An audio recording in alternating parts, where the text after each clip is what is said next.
નમસ્કાર મિત્રો, આ ચેનલમાં તમારું સ્વાગત છે।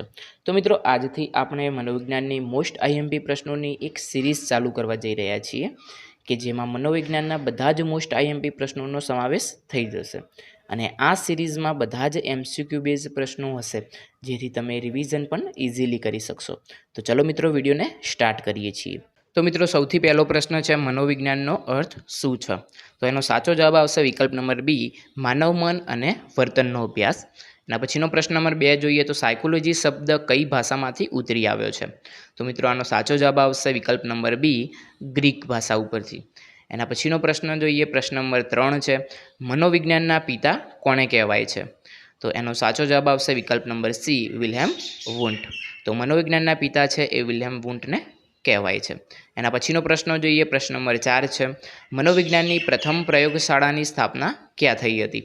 તો મનોવિજ્ઞાનની પ્રથમ પ્રયોગશાળાની સ્થાપના છે એ જર્મનીમાં થઈ હતી।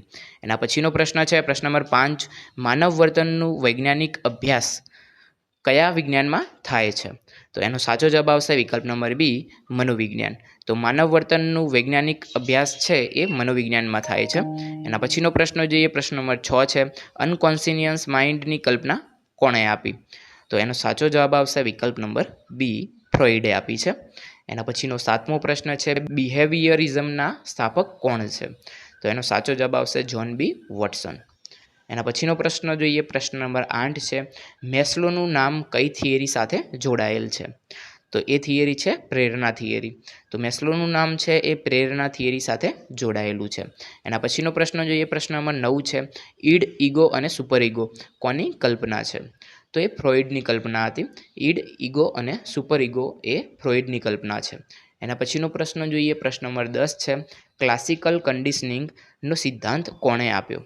તો એ આપ્યો હતો પાવલોવે, એટલે કે વિકલ્પ નંબર સી સાચો આવશે।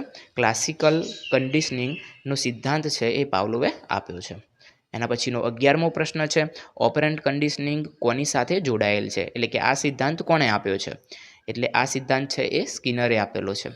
એના પછીનો આપણે પ્રશ્ન જોઈએ, પ્રશ્ન નંબર 12 છે, કોગ્નિટિવ સાયકોલોજીનો મુખ્ય અભ્યાસનો વિષયવસ્તુ શું છે?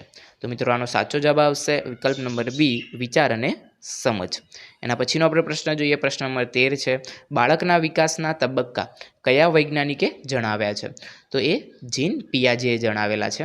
એના પછીનો આપણે પ્રશ્ન જોઈએ, પ્રશ્ન નંબર 14 છે, શીખવું એટલે શું?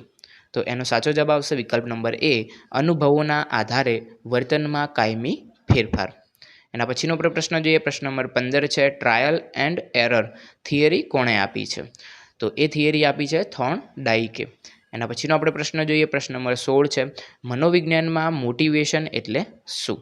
તો એનો સાચો જવાબ આવશે વિકલ્પ નંબર બી, કાર્ય માટેની આંતરિક શક્તિ। એના પછીનો આપણે પ્રશ્ન જોઈએ, પ્રશ્ન નંબર 17 છે, ભાવના ક્યાંથી ઉત્પન્ન થાય છે? તો એનો સાચો જવાબ આવશે મગજ, એટલે ભાવના છે એ મગજમાંથી ઉત્પન્ન થાય છે। એના પછીનો આપણે પ્રશ્ન જોઈએ, પ્રશ્ન નંબર 18 છે, આઈક્યુનું પૂરું નામ શું છે? તો એનો સાચો જવાબ આવશે વિકલ્પ નંબર સી, ઇન્ટેલિજન્સ ક્વોન્ટિયન્ટ। એના પછીનો આપણે પ્રશ્ન જોઈએ, પ્રશ્ન નંબર 19 છે, આઈક્યુ બરાબર ખાલી જગ્યા ભાગ્યા ખાલી જગ્યા ગુણ્યા 100। તો એનો સાચો જવાબ આવશે વિકલ્પ નંબર એ, માનસિક વય ભાગ્યા વાસ્તવિક વય ગુણ્યા 100। એના પછીનો આપણે પ્રશ્ન જોઈએ, પ્રશ્ન નંબર 20 છે, સરેરાશ આઈક્યુ કેટલો હોય છે? મનુષ્યનો સરેરાશ આઈક્યુ કેટલો હોય છે? તો વિકલ્પ નંબર એ 100 હોય છે। તો મિત્રો, અહીંયા 20 વિકલ્પો પૂરા થાય છે અને આવા જ વધારે વિકલ્પો તમારે જોઈતા હોય, એટલે કે મનોવિજ્ઞાનના મોસ્ટ આઈએમપી પ્રશ્નો તમારે વધારે જોઈતા હોય, તો આ વિડીયોને લાઇક, શેર અને સબસ્ક્રાઈબ કરવાનું ભૂલશો નહીં।